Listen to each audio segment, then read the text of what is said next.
I was never not been in the business. I mean, I went to what is now a drama academy, but was then a stage school called Italia Conti's, which was in Piccadilly, in Archer Street, just behind the windmill.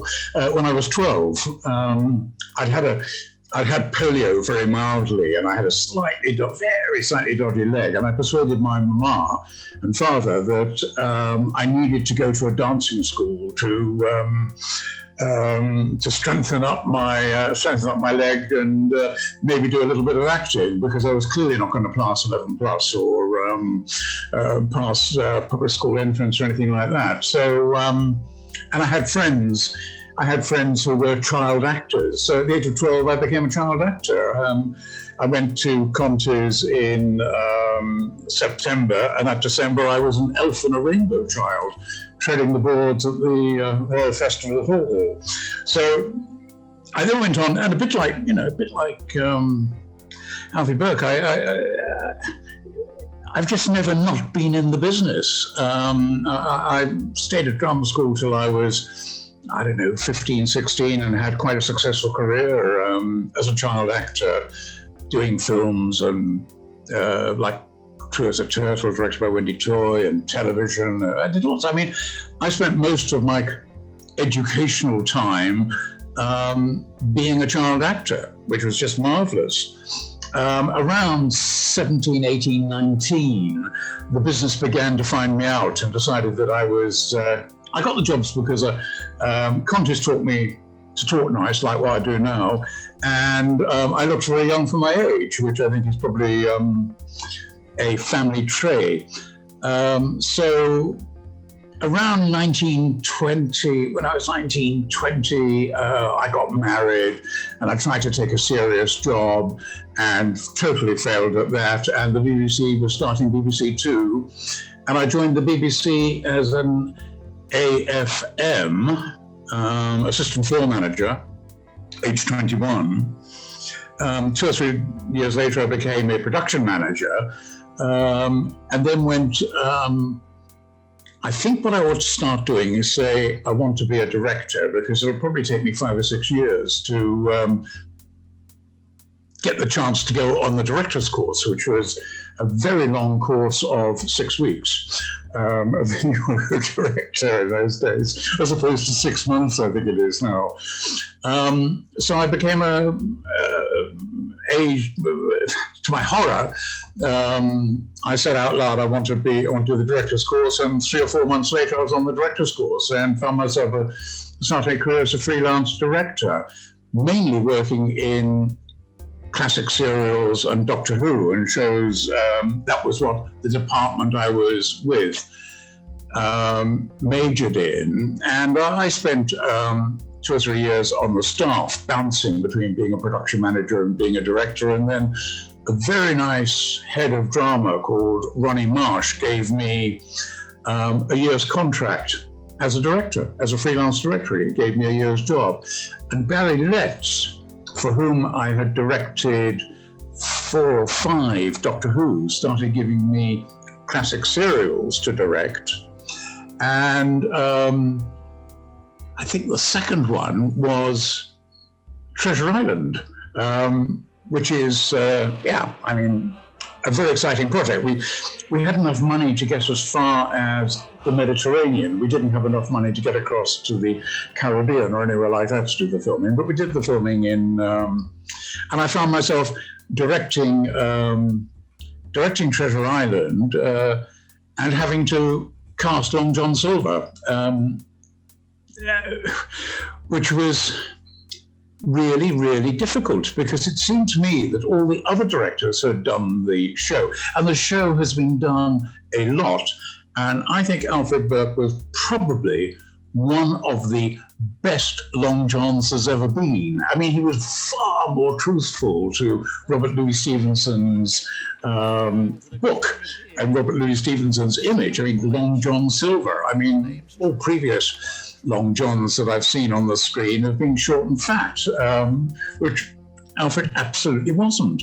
And they weren't, he wasn't written in the book as as a bovine, jolly, laughing character. He wasn't written like that at all by Stevenson.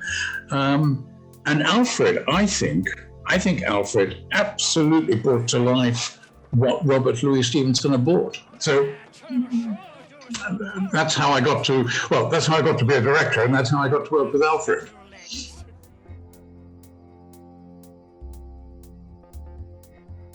Oh, back in those days, those are the wonderful halcyon days of television. The director did it all. I mean, you said, now, casting the lead, you're not going to do that. Casting the 2 or 3 leading parts, you're not going to do that without talking to the producer. I mean, clearly, you're not going to do that. But broadly speaking, the director did all of the casting. There were no such things as casting directors in those days. It was your job. And I, in fact, had a little black book. I had a little black book of actors that I really admired and had worked with as an assistant director, and had seen their performances. And along with Spotlight, which in those days was two big volumes like that, one for ladies and one for men. Along with Spotlight and my little black book, I would do all the casting myself by just sitting there, flicking over the pages. And the little black book was good because you just see people's performances on television and indeed the theatre, and you just went, oh God, they're so good. And you just put their name in the book, so that when you were casting something, you just flicked through and you went, oh yes. Indeed, I mean, you couldn't not know him. I mean, his marker, I mean, his TV series that really sort of established him was something that we had all, yes, and of course I'd seen it. I mean, I'd seen probably every single episode. It was absolutely marvelous. So of course he was in my little black book. And he was, well, 77. I was trying to think when Marker had, I think he wasn't quite as famous when I cast him as he was maybe 5 or 6 years before. Probably, I'm not a historian, but that's my suspicion. But I had just always loved his work. I just always thought he was such a creative actor. And we were actually, I was sitting in the office with, in those days, there were 4 of you in a production office. There was the director, the lady who was called the PA, who ran the production administratively. She ran the administration. There was then the production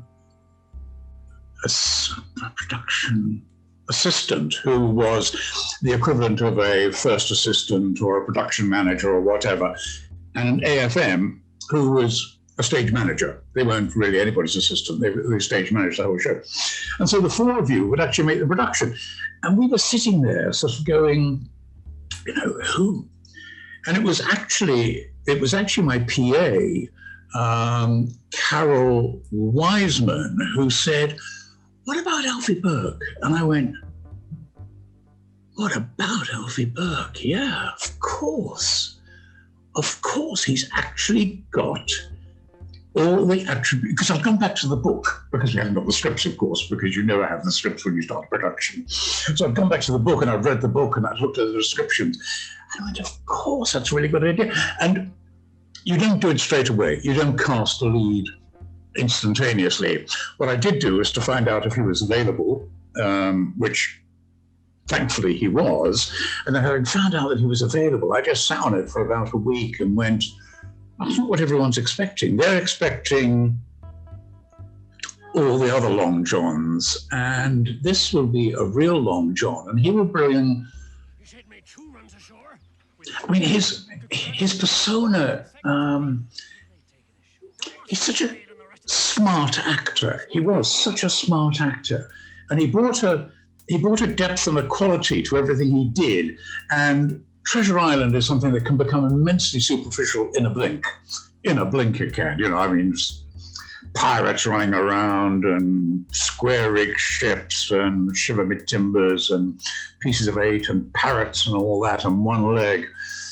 And so I I sat on it for about 4 or 5 days and went, absolutely. And the more and more I thought about it, the more and more right it seemed. So when he very kindly said he would do it, I was just so thrilled. I can't tell you. I mean, absolutely thrilled. And he was the sort of, well, once you'd got him, then once you'd done that, then the rest of production, the rest of the casting sort of fell into shape. I mean, casting Jim is a problem because you're casting a child, and I've grown up playing parts like Jim Hawkins. Casting a child is children act, all children act, all children. I wonder if they do today with computer games, but certainly in my day and age, all children acted.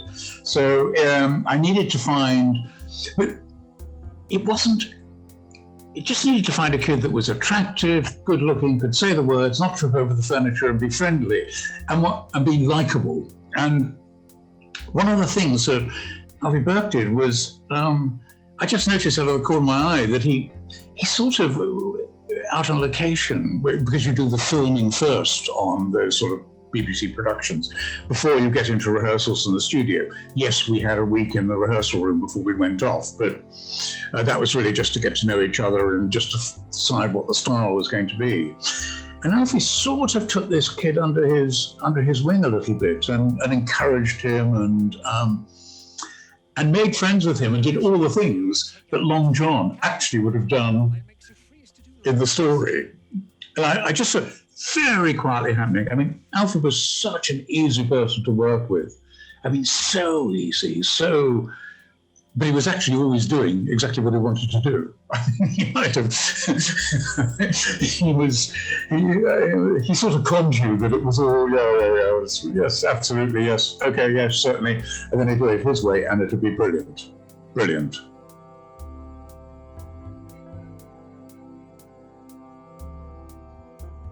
Approachable. I never really got to know him, okay? I mean, I had a working relationship. We had a very, very good working relationship. I had immense respect for everything he'd done in the past, and I had immense respect for the performance he was giving. He didn't know me from Adam, and directing out on a location under a lot of pressure is somewhere where, to a great extent, you let the actor get on with it.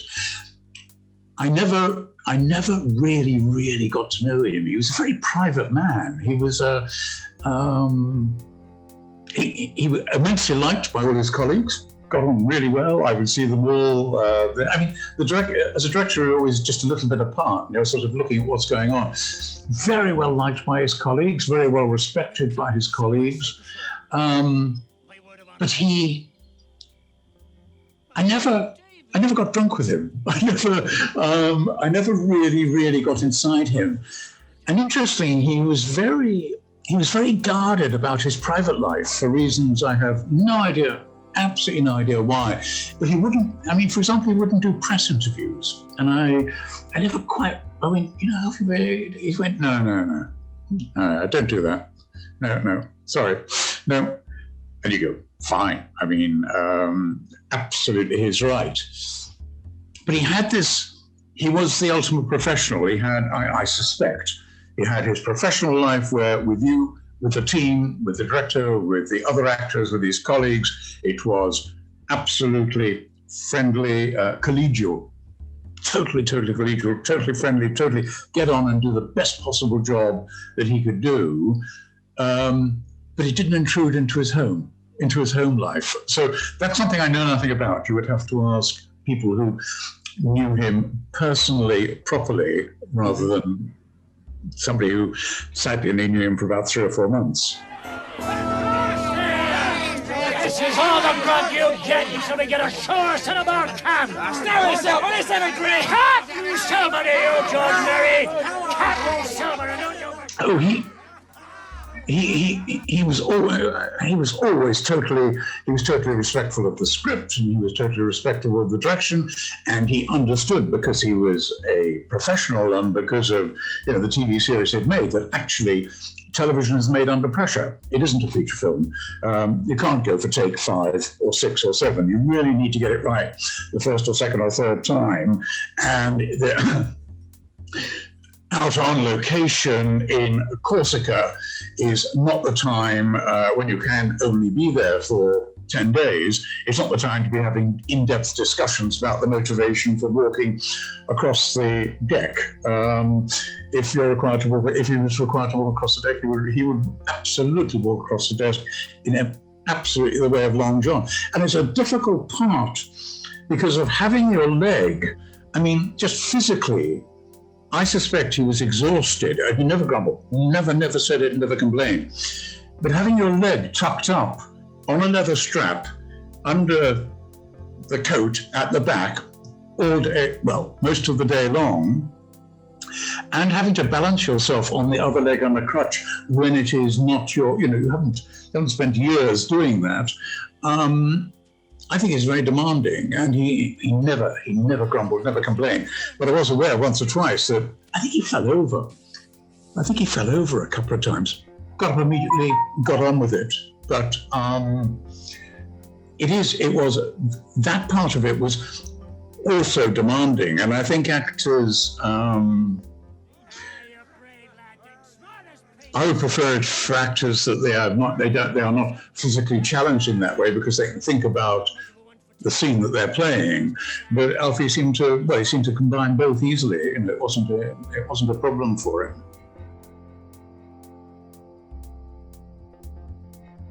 I mean, well, Barry Letts was a very good producer, and he actually gave us the money to have a week in the rehearsal room before we went out. So I was most concerned about the relationship between the crew, the pirates, the crew, the lower ranking crew, the crew that went off to find the treasure. So we had several days just establishing the way that we were going to do it, and the way that we were going to play it, and the way it was happening.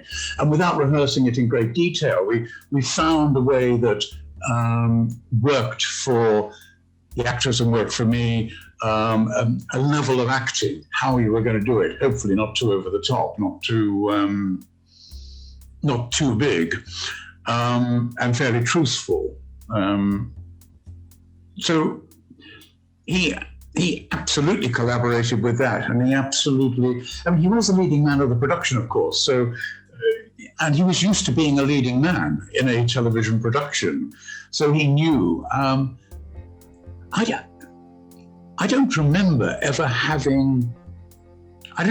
us ever having issues. I don't remember ever being in the situation with Alfred where he saw it one way and I saw it another way.